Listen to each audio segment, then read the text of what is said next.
Assalamualaikum warahmatullahi wabarakatuh. Ya kawan-kawan, ini pertumbuhan melon kita sekarang udah memasuki usia 40 hari kawan-kawan. Nah, di usia 40 hari ini, karena kita menanamnya pada polybag yang kecil, wah kendalanya ataupun tantangannya udah cukup banyak nih kawan-kawan. Dan bahkan pertumbuhannya pun bisa dilihat sebagian enggak normal kawan-kawan, enggak normal. Padahal kalau kita perhatikan di usia 35 ataupun 40 hari ini bakal buah udah mulai muncul ya kawan-kawan. Sudah mulai muncul. Ini harus benar-benar ekstra ini untuk menjadikan melon kita agar mendapatkan hasil yang maksimal kawan-kawan. Dapat kita lihat calon buah yang sudah bermunculan nih dari bunga betinanya kawan-kawan.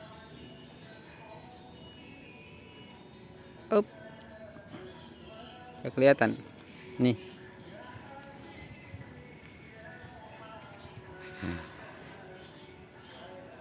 sudah mulai bermunculan, tapi dilihat memang enggak seluruh tanamannya ya. Maksudnya enggak seluruh yang kita tanam ini udah mengeluarkan calon buah kawan-kawan.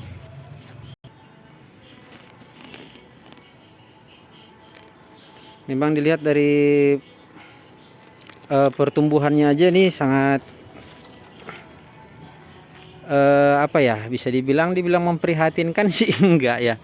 Cuman ya seperti itulah. Memang karena di dalam polybag yang kecil, kemudian di tempat ataupun lahan yang seperti kawan-kawan lihat ini hanya di atas rak nih kawan-kawan. Ya. Tetapi ya mudah-mudahan lah, jangan putus asa kawan-kawan. Bagi yang pengen nanam nih harus dilanjutkan nih ya, karena buahnya udah mulai muncul. Lalu apa kendala yang didapatkan kawan-kawan? Nah, di daun yang ini kawan-kawan dapat melihat bahwa pertumbuhan daunnya juga bisa dikatakan normal ya. Kemudian hijaunya juga hijau segar dan batangnya juga cukup besar. Dan pertumbuhannya pun cukup baik karena dia merimbun. Tapi coba kawan-kawan perhatikan dengan tanaman yang kita tanam di sebelahnya kawan-kawan. Tuh. Ini ya. Sangat beda sekali kawan-kawan. Ini pertumbuhannya enggak sama seperti yang kita tunjukkan di sini nih. Nih. Daunnya lebar, sementara itu daunnya agak nguning. Kemudian ini daunnya hijau segar, hijau tua, sementara yang itu daunnya juga kurang hijau. Wah, inilah kendalanya ketika kita menanam melon nih kawan-kawan, mungkin karena medianya nih. Tetapi jangan khawatir bagi kawan-kawan yang mendapatkan hal seperti ini, karena kita tinggal mengetahui aja tentang fisik dari tanaman itu sendiri, bagaimana cara untuk menanganinya ya. Lalu kendala apa saja kawan-kawan yang kita dapatkan pada penanaman melon di polybag yang kecil ini, dan bagaimana cara untuk menanganinya ya. Kalau misalkan ada terjadi gejalanya pada tanaman yang kawan-kawan miliki, maka langkahnya insya Allah itu cukup mudah kawan-kawan ya. Yang pertama, coba kita perhatikan. Yang pertama kawan-kawan mungkin dapat dilihat ya, pertumbuhan daun yang seperti ini. Dia mengkerut dan menggulung ke bawah ya. Ini bisa diidentifikasi nih kawan-kawan, biasanya ini ada kutu, tempat bersarangnya hama trips ya, trips dan apit. Kemarin kita mendapatkan beberapa ekor juga ulat berada di sini. Nah, untuk penanganannya ini cukup mudah kawan-kawan, yaitu dengan menyemprotkan pestisida. Pestisida apa yang kita gunakan? Yang kita gunakan yaitu dari kulit bawang juga bisa kawan-kawan ya. Kalau misalkan mau pakai yang kimia, yaitu dengan menggunakan regen. Dan alhamdulillah ini sudah berkurang, kutunya juga udah mati, dan hama trips ataupun apitnya pun alhamdulillah sudah mulai berkurang ya. Dan bahkan dia sudah memunculkan tunas yang baru seperti ini. Ini tunas dia sudah kembali normal lagi kawan-kawan, insya Allah ini pertumbuhannya akan lebih baik. Cuman ini karena udah terkena gejalanya di awal, maka saya singkirkan dari kawan-kawannya, dari teman-temannya. Ya, hama trips, aphids ataupun kawan-kawan dapat melihat kutu di sana. Nah, yang kedua kawan-kawan, mungkin di daun di daun tanaman melon kita ataupun daun yang lain sebenarnya ya. Ini kita sudah mengetahui bahwasanya hal seperti ini terjadi disebabkan karena kurangnya nitrogen. Kurangnya nitrogen kawan-kawan. Jadi kalau untuk kekurangan nitrogen ini hanya menambahkan nitrogen aja sebenarnya. Bagaimana cara menambahkan nitrogennya? Yaitu dengan memberikan pupuk yang memiliki unsur N yang cukup tinggi. Unsur N-nya lebih dominan dibandingkan P dan K-nya, ya, unsur N-nya. Tapi kita memberikan unsurnya itu kalau bisa tidak dengan kimia kawan-kawan, tetap menggunakan yang organik, yaitu dengan menggunakan POC dari kohe kambing.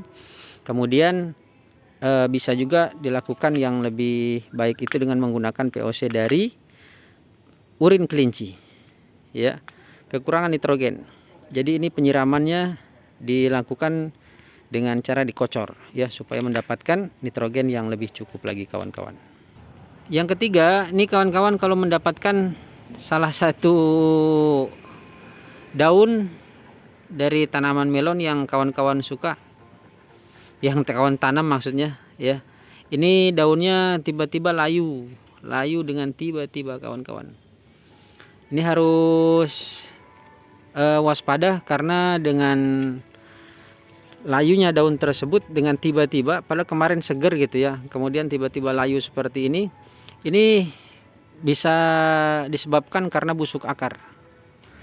Kalaupun tanamannya masih bagus, ya, masih kuat, tetapi bisa terjadi ini di bawah, bukan di atas ya.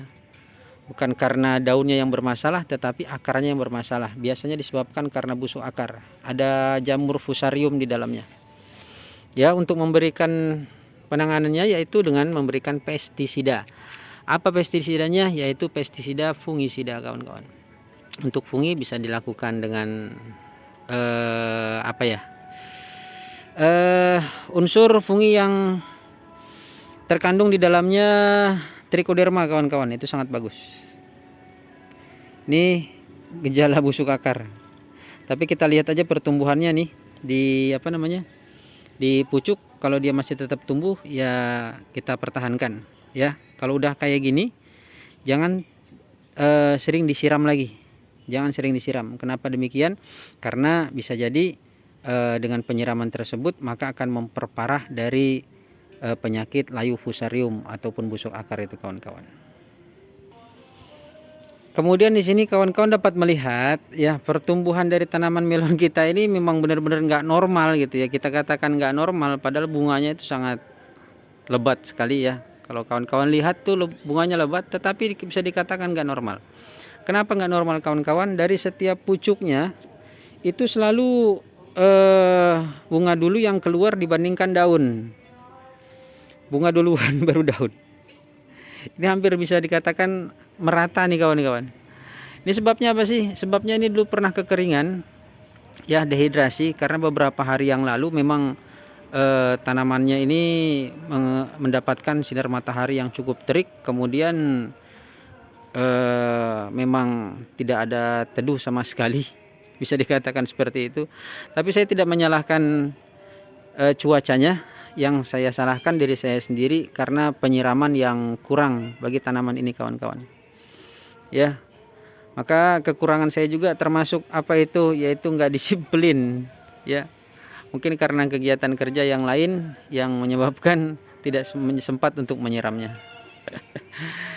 Tapi ini tenang aja kawan-kawan, insya Allah kita rawat lagi, kita siram. Ini karena udah masuk bulan puasa nih, jadi insya Allah lebih terjaga lah kita di rumah.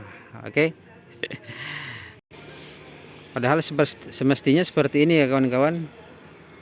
Terlebih dahulu daun dulu gitu ya, daun dulu yang keluar baru bunga, daun dulu yang keluar baru bunga. Kalau yang tadi itu bunga duluan baru daun.